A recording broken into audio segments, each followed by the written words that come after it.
Advocate Thokyom Premlata Devi. I apologize if I am not pronounce your name properly. My name is Premlata from Aisaland Manipur unit.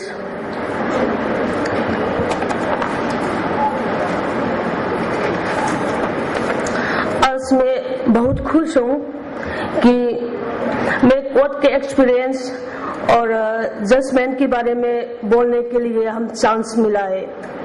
Manipur में ये in the years 2007 में first Manipur Iceland ने एक case file किया है। उस वक्त हमारे पास बिहार एक कोई भी किताब नहीं है, सिर्फ कॉम्बेट लॉ में अप्लाई करके हमने एक केस फाइल किया CJM थौबल से। लेकिन उस वक्त ठीक से मालूम नहीं है DBA के अंडर में क्या है। कॉम्बेट लॉ में जो बताया था ना, सिर्फ उसी ही हम जानता हूँ।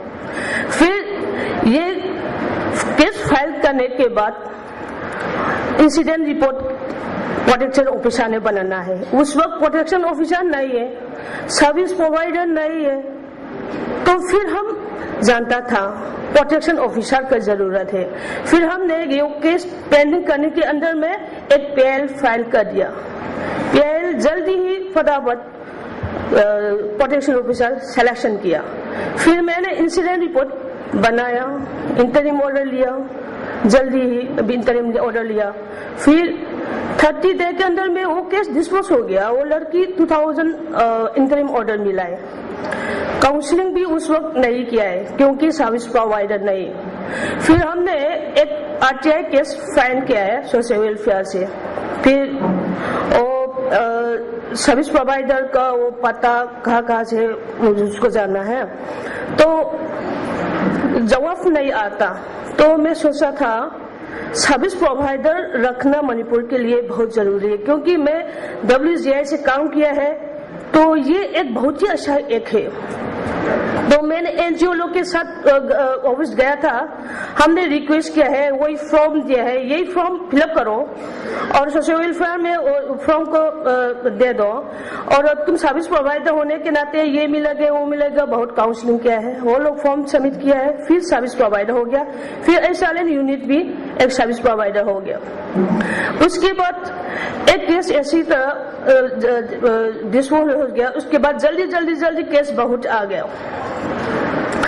फिर मेरा डिस्प्यूट ये है, इतना केस आने के बाद एक कोर्ट में जाना, मेरा कोर्ट में जाना बहुत मुश्किल पड़ गया, क्योंकि एडवोकेट लोग जानता नहीं है डोमेस्टिक वायलेंस क्या है। तो मेरे पीछे डोमेस्टिक वायलेंस क्या है इसे बताते केस कंडक्ट करना पड़ेगा, इंटरिम ऑर्डर लेना पड़ेगा। फिर कोर्ट के CJ में तो बहुत ही केसेस से ऑर्डर लिखना बहुत टाइम लगेगा। मेरा तो इंटरिम लेना बहुत जल्दी है, बच्चे लेना है, तो जजेस में एकदम मसाला लगा के हियरिंग करना पड़ेगा। मिस एप्लीकेशन मैंने फाइन कर दिया, मैन के बाद मिस अपील जाएगा तो मैन में कंडक्ट करके रहेगा ना, इसलिए फाइलिंग के दिन में 2 केस फाइन किया है। एक मैन मिस दोनों में एफिडेविट सपोर्ट किया है। तो मिस में मैंने इंटरिम ऑर्डर लिया, फिर हियरिंग किया मसाला लगा के। फिर वो जजेस ने इतना हमको चमक कराएगा, कैसे हमको इंटरिम देगा। अरे सेक्शन 23 में लिखा है, आपने पढ़ा है, अभी ये माँ जो फीडिंग है वो ठीक से जा नहीं सकता, अभी फेवर हो गया, इसे फीडिंग स्टॉप हो जाएगी तो बच्चे भी क्या हाल हो जाएगा। इसलिए आप बच्चे अभी जल्दी फटाफट आपको ऑर्डर देना जरूरी है। तो कैसे देगा, तो अब हाँ करो, अब मैं कंप्यूटर के रूम में जाएगा, मैं ऑर्डर खुद लिखेगा, चलो लिख दो। फिर मैंने फटाफट ऑर्डर लिख दिया, ऑर्डर साइन कर दिया। फिर मैं पुलिस गया, प्रोटेक्शन ऑफिस में मैंने पुलिस ऑफिसर में रिपोर्ट कर दिया, अरे तुम जल्दी आओ, अभी मैं इंटरिम ऑर्डर मिला है, एक बच्चे लेना है। बच्चे लेना बहुत मुश्किल है गांव में, मणिपुर में तो गांव में जाना बहुत मुश्किल है, क्योंकि अंदर गांव लोग है, कभी मोबाइल लेकर जाता है, कभी कमांडो लोग मारता है, देर में जाना बहुत मुश्किल है, तो जल्दी जाना पड़ेगा। फिर पुलिस स्टेशन गया, पुलिस ने क्या कहा, अरे तेल नहीं है गाड़ी का, पुलिस नहीं है, ऐसा हमको टाइम बर्बाद किया है। फिर मैंने बोला हाँ ये ऑर्डर में लिख दो, तुम ये ऑर्डर नहीं करेगा, फिर मैं SP में रिपोर्ट करूंगा, क्या ऐसा आ जाएगा। इतना दमका लगाना पड़ेगा मेरा ऑर्डर को सक्सेस होने के लिए। फिर वो तैयारी किया है, फिर चला गया। फिर मैंने डायरेक्शन दिया है, प्रोटेक्शन ऑफिसर और पुलिस ऑफिसर को डायरेक्शन दिया है बच्चे कैसे लेगा। तो पुलिस लोग मेरा एक वैन लेकर आया था, पुलिस लोग मेरे वैन में बैठो, दो लड़की लोग पुलिस लड़की लोग है, लड़का भी है, मेरे वैन में बैठने दिया और मेरे क्लाइंट लोग पुलिस के गाड़ी में बैठने दिया, अलग कर दिया। फिर पुलिस जल्द ही फटाफट उसके लड़के के घर जाएगा और रास्ता में मैंने बता दिया है पहले बच्चे को छीन कर हमारा गाड़ी में रखो, फिर इतना झगड़ा आ जाएगा ना तुम लोग कंट्रोल करो, मैं क्लाइंट के साथ जल्दी ही भागेगा, ऐसा डायरेक्शन दिया। फिर ऐसा मैंने डायरेक्शन दिया था ना, हाँ वो लोग भी बोला एक भी नया नया होता है ना, तो वो लोग जो ऐसा डायरेक्शन दिया कभी मैंने डायरेक्शन वो दिया है वो करते हैं और जल्दी फटाफट बच्चे लेकर भाग कर आया। मैं भी बच्चे उसके गाड़ी के अंदर गया और क्लाइंट लोग जल्दी आओ, ऐसा गाड़ी घर आया। फिर पुलिस लोग और लोकल लोग इतना झगड़ा किया है, मारो पीरो क्या क्या इतना, मैं सुनता नहीं घर जाकर। मैं बच्चे मिला, मेरे ऑर्डर को मैंने कंप्लाई कर दिया है। इसी तरह मैंने केस के ऐसा ऑर्डर लिया है। फिर मेरी जिंदगी में ऐसा करते करते 179 केसेस डिस्पोज हो गया है 2007 से 2010 तक। अभी 18 केसेस पेंडिंग है, क्योंकि जो भी केस में फेल करता है ना उसी दिन में इंटरिम लेना बहुत जरूरी है। लड़की को कोर्ट में आते रास्ते में कुछ न कुछ करेगा तो प्रोटेक्शन ऑर्डर, और वो कोर्ट में आने जाने तो पैसा का जरूरत पड़ेगा, मॉनिटरी रिलीफ, दोनों ही बहुत जरूरी है। इसलिए कोई भी केस फाइन करना है तो मैन को ऊपर में मिस फाइन करो, मिस इंटरिम ले लो, जल्दी हो जाएगा। फिर ऐसा करते करते एक दिन ना मेरी जिंदगी में ऐसा करते बहुत मजा आया, बहुत ही मजा आया। फिर एक एक्सीडेंट हुआ था मेरे जिंदगी में। एक लड़का था, उसने इतना टैबलेट खाया था और उसके बीबी को बहुत टॉर्चर किया मेंटली फिजिकली। उसका मदर इलोवियत चल नहीं है, उसने वो दोनों मिलाकर लड़की को बहुत झगड़ा किया था। फिर मैं बहुत गुस्सा था, मैं सोच रही हूँ इसको सबक सिखाना पड़ेगा डोमेस्टिक वायलेंस को केस फाइन करने के बाद। फिर मैंने केस फाइन कर दिया, फिर डोमेस्टिक वायलेंस को भी एक केस फाइन किया, फैमिली कोर्ट को भी एक डाइवोर्स का केस किया। उसके अंदर में वो लड़का बहुत चक्कर आ गया। फिर मैंने 70,000 कंपेंसेशन लिया है और मेंटेनेंस 5,000 ऐसा लिया, सब स्टूडेंट लिया है, बच्चे भी लाए, सब ऑर्डर मैंने ले लिया है। वो केस डिस्पोज हो गया।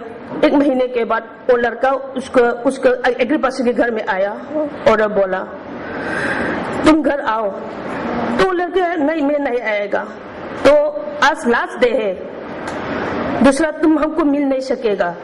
फिर वो लड़की मानता नहीं ना, फिर वो लड़का घर जाकर हैंग करके वो मर गया। ऐसा किया है, तो उसके बाद मेरा पावर थोड़ा लेस हो गया। ऐसा करना बिल्कुल ठीक नहीं है। पहले तो हम बहुत ही मजा आता है ना, अभी तो थोड़ा लेस हो गया। Thank you all.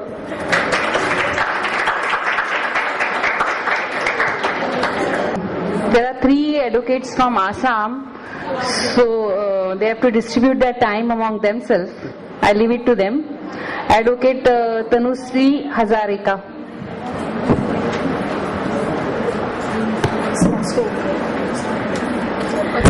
She's advocate Yasmin Laska. Yeah.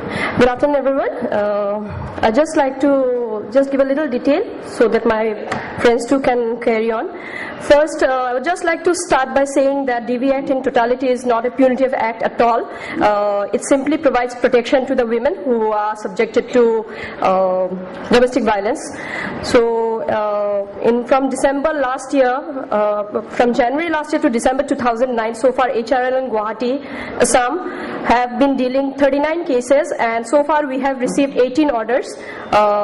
3 being final orders, and of which few were quite positive responses which we got, and we got a maintenance of 15,000 in a very quick period of time, The success goes behind mainly to our protection officer, who is the epitome of efficiency and responsibility. She takes the pain to go and visit places to see that whether the details put forwarded in the DIY forms are whether it's true or not. And I would like to mention one case where the victim, she had filed a case of domestic violence against her husband because of continuous torture, both physically, mentally, and sexually, emotionally, and having 4 children. But it happened that due to the lengthening of the case by her husband and the judiciary, the entire process, as we all know, it takes quite a long time. She had to end up in a compromise, which was quite, in fact, very sad. Because the husband took away her 8-month-old child, snatched it away from her and abandoned her completely. And she being a mother, it was quite impossible for her to go on staying alone, leaving her feeding child. So it was a sad story. And there's another case where due to the notice is not reaching on time. It happens that the notices are served, but the respondents, some way or the other, they fail to skip, they remain absent, knowing the fact that the notices will be served to them. And it happened that the case is still going on. It has been stretching on and on, and he has abandoned his wife as well as his 1.5-year-old child.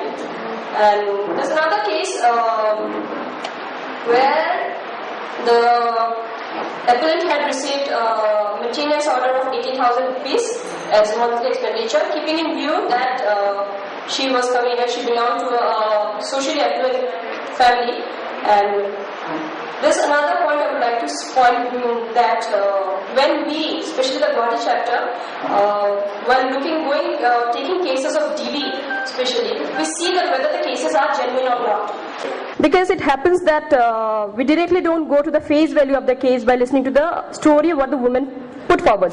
So it had happened that there are cases that women accuses her husband, and we go on to visit the places to see what the story is actually, and end up by saying that both the husband and the wife, they need psychiatric counseling. One case is going on. It's the case of Nirodha Hazarika. So my friends will continue with the rest of the thing. I won't take much of your time. Thank you so much.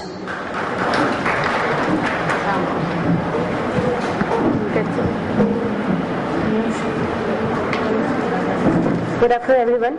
Myself, Farhana Yasmin, Advocate, Guwahati High Court, and associated with HRLN Guwahati chapter. HRLN Guwahati chapter में अभी advocate Yasmin ने बोला ही है, 39 order हम लोगों को मिला है. जितने भी डोमेस्टिक वायलेंस केसेस है, उनमें से हम लोगों ने देखा कि ज्यादातर डोमेस्टिक वायलेंस हुआ है हस्बैंड ने अपने वाइफ को मारा पीटा, और इसका एक ही वजह है, वो है ड्रिंकिंग ऑफ अल्कोहल. उसके बाद देखा गया कि बहुत ही कम केसेस है जिसमें एक मदर डोमेस्टिक वायलेंस का शिकार है, उसकी वजह उसके बेटे है. वैसा केस हमारे यहाँ सिर्फ 2